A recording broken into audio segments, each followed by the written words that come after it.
Assalamualaikum warahmatullahi wabarakatuh.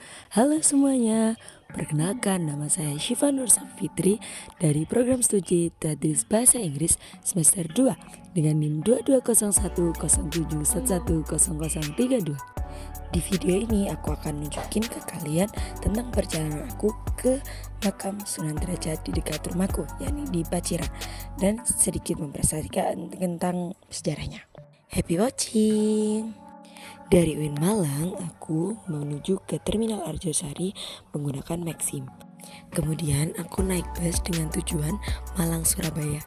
Selama perjalanan, I really like the view karena bagus banget. Di Surabaya ada pergantian bis antara Surabaya Lamongan. Jadi aku pun melanjutkan perjalanan menuju makam bersama dengan sepupuku. Sekitar 30 menit perjalanan dari rumahku, dengan ditemani pemandangan yang rindang di kanan kirinya, aku pun sampai di makam Sunan Derajat.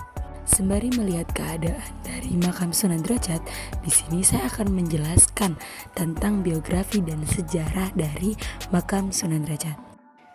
Sunan Derajat merupakan salah satu dari 9 wali songo yang dikenal dalam sejarah Islam di Indonesia.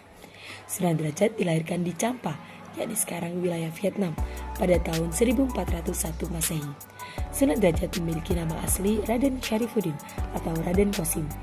Ayahnya adalah Sunan Ampel dengan Dewi Chandrawati. Sunan Derajat ini merupakan adik bungsu dari Sunan Bonang. Sunan Derajat menikahi 3 wanita dalam hidupnya. Yang pertama adalah putri dari Sunan Gunung Jati, Sufia. Yang kedua yakni Kemuning, dan yang ketiga adalah putri dari Adipati Kediri, Renayu Chandrasekar. Raden Qasim dikenal sudah pandai membaca dan menulis Al-Quran sejak usianya masih 6 tahun. Setelah menyelesaikan pendidikan agama di bawah bimbingan sang ayah, Raden Qasim menunaikan ibadah haji ke Mekah sambil memperdalam ilmu agamanya di sana. 10 tahun kemudian, Raden Qasim kembali ke tanah Jawa untuk melaksanakan tugas dakwahnya. Ia dikisahkan bertemu dengan Sunan Ampel, salah satu wali songo. Kemudian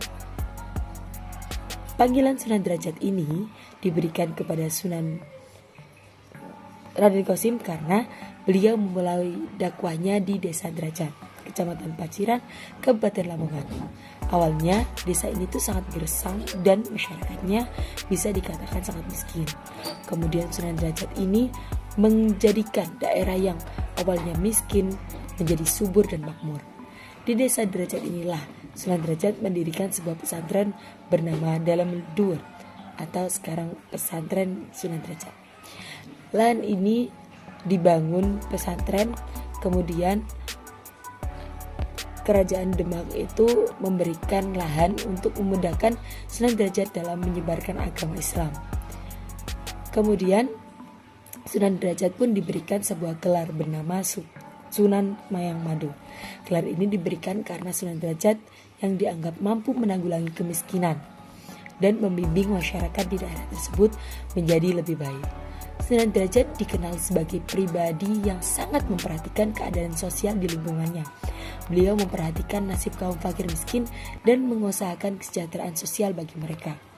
Sunan Derajat pun mengajarkan bagaimana cara bertanam, berdagang, dan keterampilan hidup lainnya. Kemudian, beliau itu membangun kepercayaan masyarakat terhadap dirinya, sehingga lebih mudah untuk mengajarkan agama Islam kepada orang-orang tersebut. Ajaran Islam yang disampaikan pun adalah etos kerja, empati yang diwujudkan lewat sifat dermawan, sikap tenggang rasa, sikap saling peduli, gotong royong, solidaritas sosial, sehingga dapat membantu untuk mengentaskan kemiskinan di lingkungan tersebut. Jika ayahnya memiliki ajaran Moh Limo, maka Sunan Derajat memiliki ajaran Catur Piwulang. Kemudian ajaran Pepali Pitu ini bisa kita jumpai pada anak tangga yang tertera dalam jajaran komplek makam Sunan Derajat. Selain itu, Sunan Derajat juga mementaskan pertunjukan wayang sebagai salah satu dakwahnya. Sunan Derajat ini wafat pada tahun 1481 Masehi dan dimakamkan di Desa Sarirejo, Lamongan, Jawa Timur. Makamnya menjadi tempat sejarah yang populer bagi umat Islam yang datang untuk memohon berkah dan melanjutkan tradisi pengajaran Islam yang ia wariskan. Nah, berikut ini adalah peninggalan-peninggalan dari Sunan Derajat.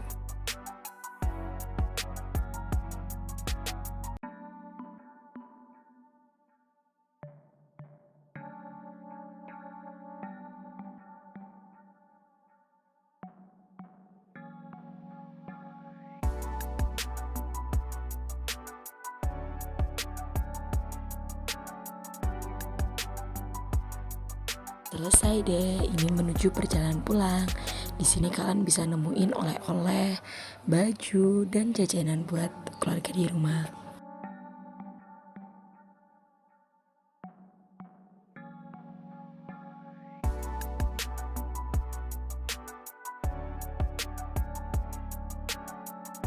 Sebelum pulang aku nyempetin buat makan di sini dan pulang deh. Bye bye semua. Terima kasih sudah menonton.